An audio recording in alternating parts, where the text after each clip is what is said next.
Ciencia, Salud y Medio Ambiente. Octavo grado. Fuerza. Hola, soy Néstor Ramírez. Me alegra estar con ustedes para que juntos aprendamos un poco de ciencia. El día de hoy hablaremos sobre algo que aplicas a diario, pero que no te has detenido a pensar sobre su abordaje científico. Hoy hablaremos sobre la fuerza. No es necesario haber estudiado física antes como para saber si lo que quiero es mover este clavo, necesito aplicar una fuerza, ya sea para alarlo, empujarlo o levantarlo. ¿Sí? En todos estos casos he entrado en contacto con él y lo que le he causado es un movimiento. Pero, ¿qué tal si lo que quiero no es moverlo, sino que doblarlo? Bueno, fácil, ¿no? En ese caso, lo que necesito solo es aplicar una fuerza como esta. Bueno, la idea es esa. En realidad, lo que quiero enmarcar es que la fuerza también puede servir para causar una deformación en un objeto, o por lo menos para intentarlo.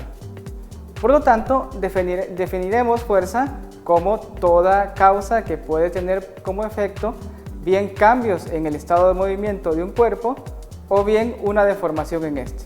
Y su unidad de medida en el sistema internacional es el Newton. Ahora bien, hay magnitudes físicas que se pueden describir solamente con un valor, es decir, un número y una unidad de medida. A estas magnitudes se les denomina magnitudes escalares. Ejemplos de estas magnitudes son la temperatura, la masa y el volumen. En cambio, hay otras magnitudes como las que se derivan de la fuerza y las que se relacionan con el movimiento de los cuerpos, que además del valor necesitamos dar en qué dirección se aplica y qué sentido tiene. A esas magnitudes se les denomina magnitudes vectoriales y se pueden predecir o describir mediante vectores. Como hemos dicho, la fuerza sirve también para causar un movimiento. Entonces podemos deducir que la fuerza es una magnitud vectorial.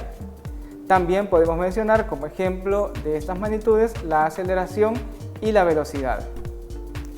Para comprender mejor cómo se aplican los vectores a los sistemas de fuerza, veamos la siguiente explicación. Podemos entender un vector como una magnitud física que tiene cierta longitud a partir de un punto de aplicación, una dirección y un sentido.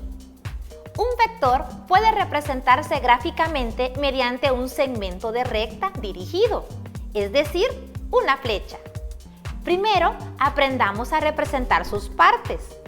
Acá vemos la representación de un vector.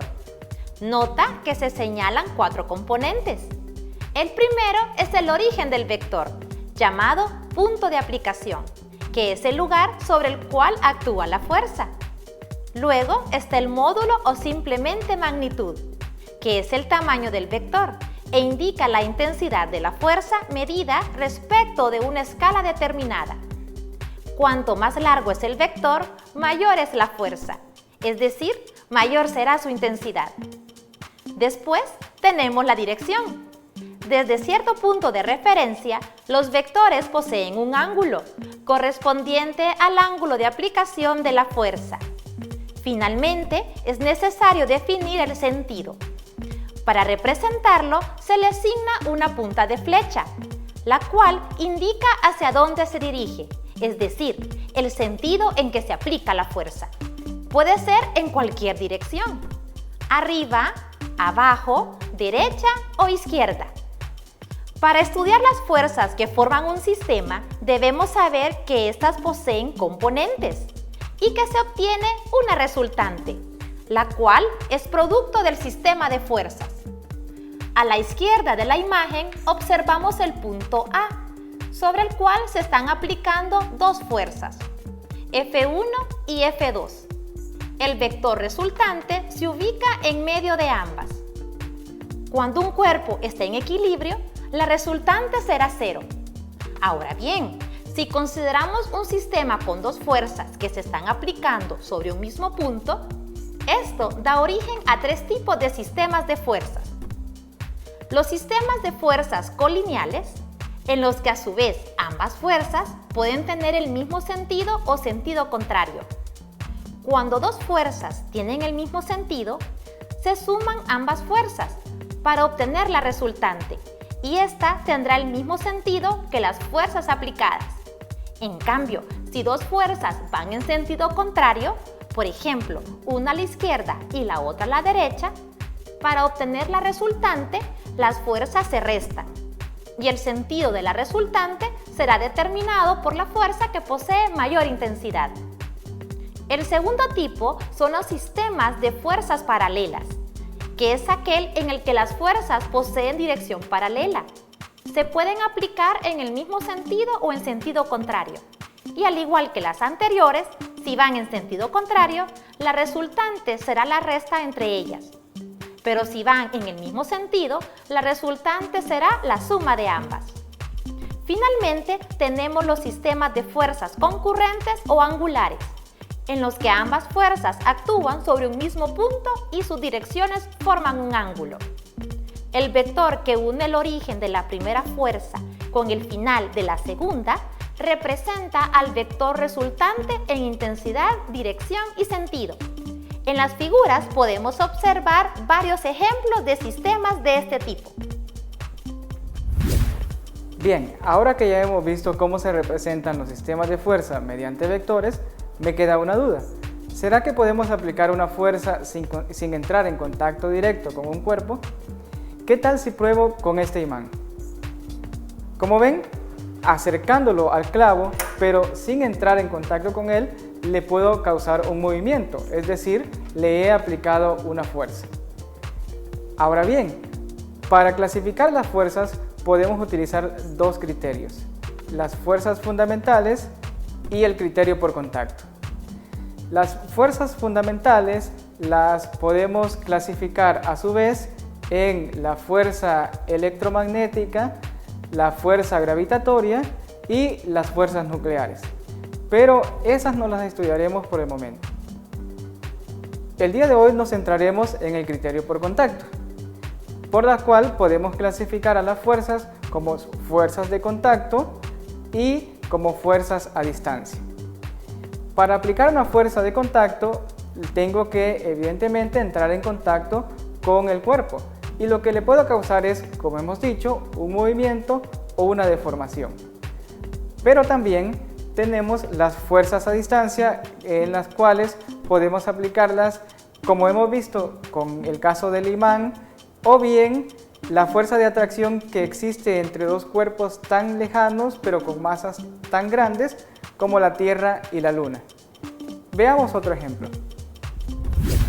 Bien, un tipo especial de fuerza de contacto es la que tiene que ver con los cuerpos elásticos como un resorte, un hule o un elástico. Para estudiar y comprender mejor este tipo de fuerzas, aplicamos una ley que dedujo el científico inglés Robert Hooke. Sí, el mismo que observó por primera vez las células del corcho.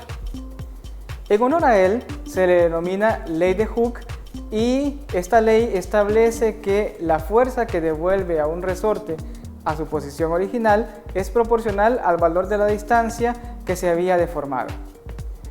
Tomemos por ejemplo este resorte.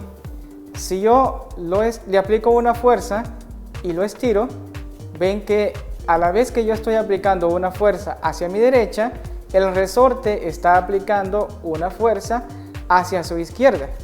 Si yo ahora suprimo o quito la fuerza que lo está estirando, el resorte retorna a su posición original.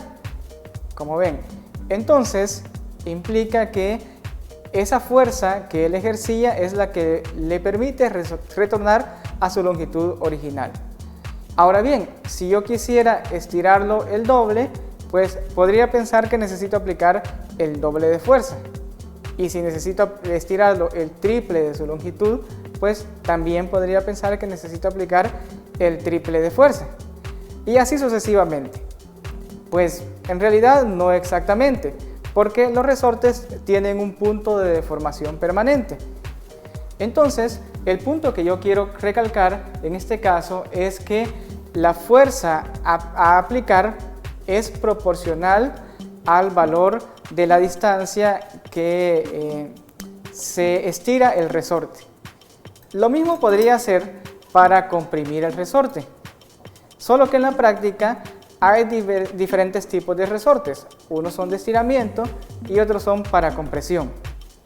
Recalco nuevamente que mientras mayor sea la fuerza que apliquemos al estirar un resorte, mayor será la longitud que se estire. Entonces podemos deducir que ambas magnitudes son directamente proporcionales. Y esto es justo lo que establece la ley de Hooke. Matemáticamente, la ley de Hooke la podemos expresar mediante una igualdad, pero para ello necesitamos una constante de proporcionalidad, la cual se denomina constante de elasticidad y se representa mediante la letra K. Por lo tanto, matemáticamente la ley de Hooke se expresa como la fuerza es igual al producto de la constante de elasticidad por la diferencia de la longitud final del resorte menos la longitud inicial. Y la constante de elasticidad depende del tipo de resorte que tengamos. Ahora bien, la ley de Hooke es aplicable siempre y cuando nos mantengamos dentro de la denominada región elástica.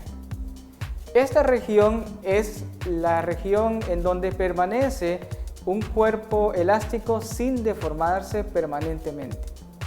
Fuera de esta región, la ley de Hooke ya no es aplicable porque entonces el resorte o cuerpo elástico ya no retorna a su condición original.